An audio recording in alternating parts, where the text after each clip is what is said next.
tu veux pouvoir te lever contre Satan, si tu veux pouvoir combattre Satan, tu dois enlever de ton cœur, de ta vie, tout ce qui est de lui, de manière à pouvoir dire comme Jésus qu'il n'a rien en toi, et de manière à ce qu'il ne trouve pas d'argument pour pouvoir t'accuser devant le trône de Dieu, de manière à ce qu'il ne trouve pas de choses en toi qui puissent lui ouvrir une porte dans ta vie.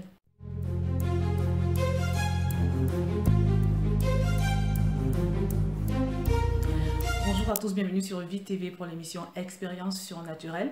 Et conformément à ce que j'avais promis, on va aborder aujourd'hui le thème du combat spirituel. On va voir précisément 3 préalables avant de se lancer dans le combat. Donc la première des choses pour se lever contre l'adversaire, parce qu'on ne se lève pas un matin comme ça et puis on décide qu'on va combattre contre Satan, non. La première des choses, c'est d'être né de nouveau. Parce que c'est quand tu nais de nouveau que tu reçois la puissance de Dieu à l'intérieur de toi. C'est quand tu nais de nouveau que Christ vient habiter en toi avec sa force, avec sa puissance, avec son onction. Moi, je n'ai pas l'énergie pour combattre l'adversaire, mais avec Christ en moi, je deviens capable de me lever contre ce diable. Aucun être humain ne peut combattre contre Satan. C'est Christ en nous qui a le dessus sur le diable.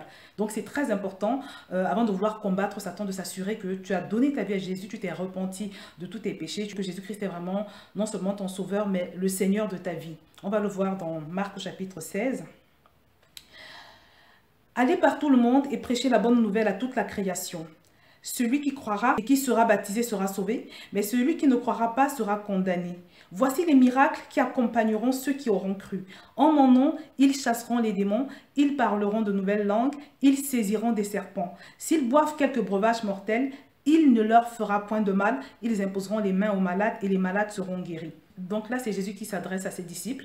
Il est en train de les envoyer en mission pour évangéliser. Et il leur dit que ces choses que je viens de citer dans le verset sont des choses qui vont arriver aux personnes qui vont accepter Jésus. Jésus leur dit que ceux qui auront cru vont donc pouvoir chasser les démons, parler de nouvelles langues, saisir des serpents.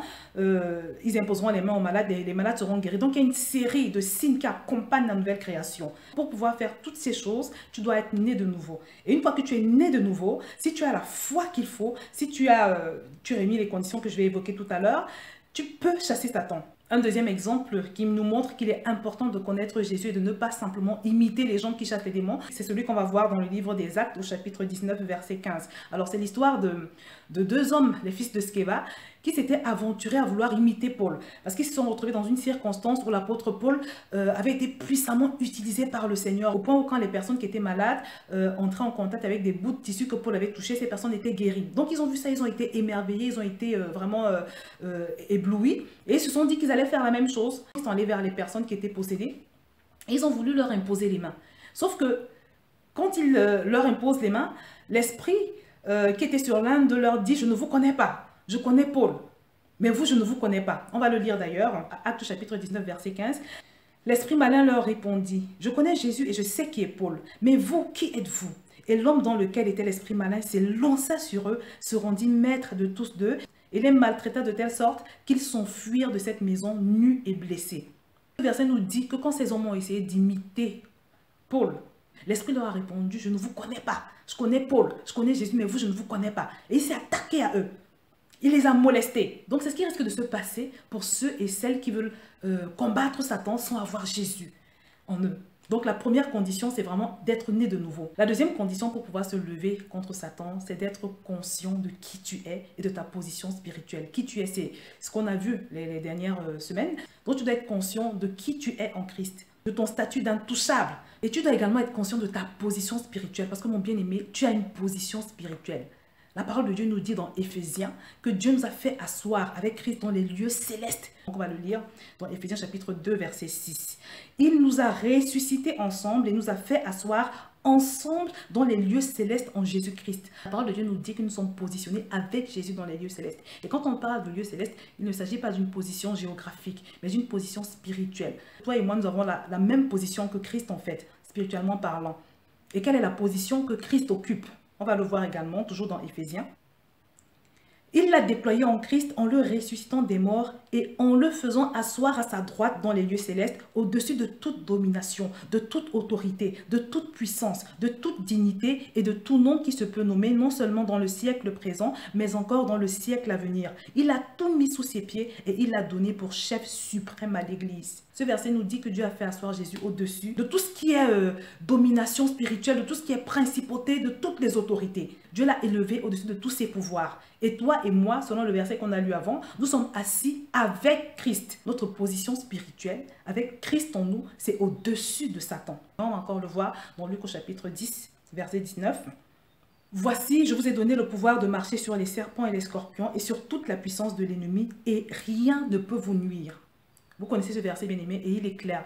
Le pouvoir nous a été donné de marcher sur les serpents, les scorpions et sur toute la puissance de l'ennemi, de façon à ce que rien ne puisse nous nuire. En d'autres termes, la parole de Dieu nous dit que Satan n'est pas supérieur à toi, ni égal à toi, mais il est en dessous de toi. Parce que tu es spirituellement positionné au-dessus de lui. Et le pouvoir que tu as reçu te permet de marcher sur toute sa puissance. Donc, mes bien-aimés, sont des vérités absolues. Dieu nous a donné le pouvoir total sur l'adversaire, sur le diable. Mais encore faut-il l'accepter par la foi. Et c'est là où se situe le problème le plus souvent, malheureusement. Donc, tu dois être conscient de toutes ces choses qu'on a vues au cours des dernières semaines. Ton héritage en Christ, le sang de Jésus qui t'a racheté, le fait que tu sois une nouvelle création, le Saint-Esprit de Dieu est venu habiter en toi. Tu dois savoir toutes ces choses, être conscient de ton héritage spirituel et aussi être conscient de ta position spirituelle en Christ. Parce que tu es au-dessus du diable. Tu n'es pas au même niveau que lui, et encore moins en dessous de lui, mais tu es au-dessus. C'est très important d'en avoir la foi. Donc, il est très important que tu te vois tel que la parole de Dieu te dit que tu es. Il est très important aussi que tu le ressentes, que tu te sentes supérieur à Satan. Parce qu'en avoir l'information, simplement, ne va rien faire dans ta vie. N'oublie pas que toutes les promesses de Dieu s'obtiennent et se manifestent par la foi. Le troisième élément, le troisième préalable pour se lever contre l'adversaire, c'est de veiller. Veiller signifie simplement travailler à ce que toutes ces choses que nous avons ramenées du monde, les défauts, les péchés, les impuretés, les vices, que toutes ces choses soient éliminées de nos vies. Tu dois veiller à ce qu'il n'y ait plus rien dans ton cœur, comme jalousie, comme haine, comme les péchés que la parole de Dieu condamne. Tu dois travailler dur dans la prière, la méditation de la parole de Dieu, et même le jeûne si nécessaire, pour pouvoir te débarrasser de tout ce qui est du diable. Pourquoi? Parce que simplement, le péché est ce qui autorise Satan à agir dans ta vie, à continuer parfois d'agir dans ta vie, malgré que tu sois né de nouveau. Le péché ouvre la porte à Satan. Parce que pour que Satan s'éloigne de toi, il est important qu'il ne voit rien de lui. Parce que Satan, par exemple, est menteur. Mais s'il voit le mensonge en toi, ça veut dire que quelque part, tu t'identifies à lui. Le mensonge l'attire. Le mensonge, est-ce qu'il va l'attirer? Est-ce qu'il va le pousser à te réclamer devant Dieu? Dans Jean chapitre 14 au verset 30, on voit Jésus dire la chose suivante, on va le lire. « Je ne parlerai plus guère avec vous, car le prince du monde vient. Il n'a rien en moi. » Jésus disait que Satan n'avait rien en lui. Et nous devons pouvoir dire comme Jésus que Satan n'a rien en moi. Donc c'est très important que toutes ces choses dont ton cœur, tu connais, tu sais quelles sont tes faiblesses, que tu puisses les combattre avec toute l'énergie possible. Si tu veux pouvoir te lever contre Satan, si tu veux pouvoir combattre Satan, tu dois enlever de ton cœur, de ta vie, tout ce qui est de lui, de manière à pouvoir dire comme Jésus qu'il n'a rien en toi, et de manière à ce qu'il ne trouve pas d'argument pour pouvoir t'accuser devant le trône de Dieu, de manière à ce qu'il ne trouve pas de choses en toi qui puissent lui ouvrir une porte dans ta vie. Veiller, c'est également s'organiser pour avoir une vraie vie de prière. C'est très important, mon bien-aimé, de prier. On peut se permettre de tout négliger, sauf la prière. Parce que c'est dans la prière que tu puisses la force, la capacité de pouvoir y arriver dans ta vie spirituelle et même dans tous les autres domaines de ta vie. Fais l'effort d'avoir une discipline de prière. Fais l'effort d'être ferme dans tes rendez-vous avec le Seigneur. Parce que vous connaissez le verset tellement j'en parle à chaque fois sur VTV. Sans moi, vous ne pouvez rien faire, nous dit Jésus. Et pour pouvoir faire par sa puissance, il est important que nous puissions nous connecter par la prière. Il est important que nous puissions régulièrement aller vers lui pour recharger nos batteries spirituelles, pour pouvoir résister à la tentation, pour pouvoir avancer dans sa vie spirituelle, pour pouvoir devenir consistant spirituellement, pour pouvoir devenir fort. Donc c'est très important que tu veilles sur ta vie de prière. Je vais te mettre un lien sur toutes mes vidéos sur la prière, une playlist de toutes mes vidéos sur la prière, et ça va pouvoir t'aider. Parce que c'est très important d'être un homme de prière quand même, quand on veut se lever contre l'adversaire. Tu dois également connaître la parole de Dieu. Parce que la Bible nous dit que la parole de Dieu est une épée tranchante. Il y a une puissance dans la parole. La parole de Dieu est créatrice. La parole de Dieu est libératrice. Pour créer le monde et tout ce qui existe dans le monde, Dieu s'est servi de la parole. Il y a une puissance dans la parole de Dieu, une puissance de guérison, une puissance de libération. Proclamer la parole de Dieu, par exemple, est un moyen d'établir ou bien d'amener à la manifestation les choses que Dieu a prévues pour nous. Sauf que pour pouvoir la proclamer, il faut la connaître. Donc c'est très important que tu prennes le temps de lire la parole, de la méditer, et même de la mémoriser dans certains cas. Par la grâce de Dieu, je ferai une vidéo sur comment méditer la parole de Dieu. Parce qu'il y a des gens qui m'ont posé la question également. C'est très important que tu connaisses la parole de Dieu. Souviens-toi que quand Jésus a été tenté, par exemple, par Satan, Satan a essayé de le convaincre en lui présentant une parole, un verset de la Bible. Mais Jésus a pu rétorquer de manière à le faire fuir. Et si Jésus a pu rétorquer de manière à faire partir Satan, c'est parce qu'il avait cette parole en lui. Donc c'est très important d'avoir en toi la parole de Dieu. De sorte que quand tu vas traverser des épreuves, quand tu vas faire face à l'adversaire, comme Jésus a fait face à l'adversaire dans le désert, tu vas pouvoir également lui répondre avec la parole qui va le faire fuir. Parce que quand on parle de combat spirituel, c'est la parole de Dieu contre la parole de Satan. La parole de Dieu contre ce que Satan veut établir dans ta vie. Quand on parle de combat spirituel, il est question de rappeler à Satan, par exemple, qu'il est en infraction dans notre vie. Mais si tu ne sais pas quelle est la parole appropriée à la situation que tu vis, tu ne pourras pas la lui présenter. Tu vas te retrouver démuni. Donc c'est très important que tu maîtrises la parole de Dieu.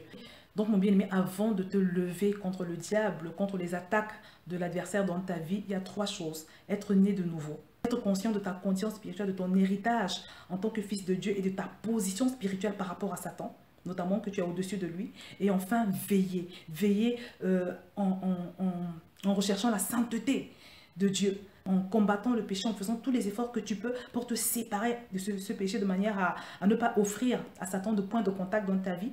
Veiller à travers une vraie vie de prière, une discipline de prière. Veiller également à travers une connaissance de la parole de Dieu. Et une fois que tu seras entré dans ce processus, tu seras équipé pour pouvoir te lever contre l'adversaire.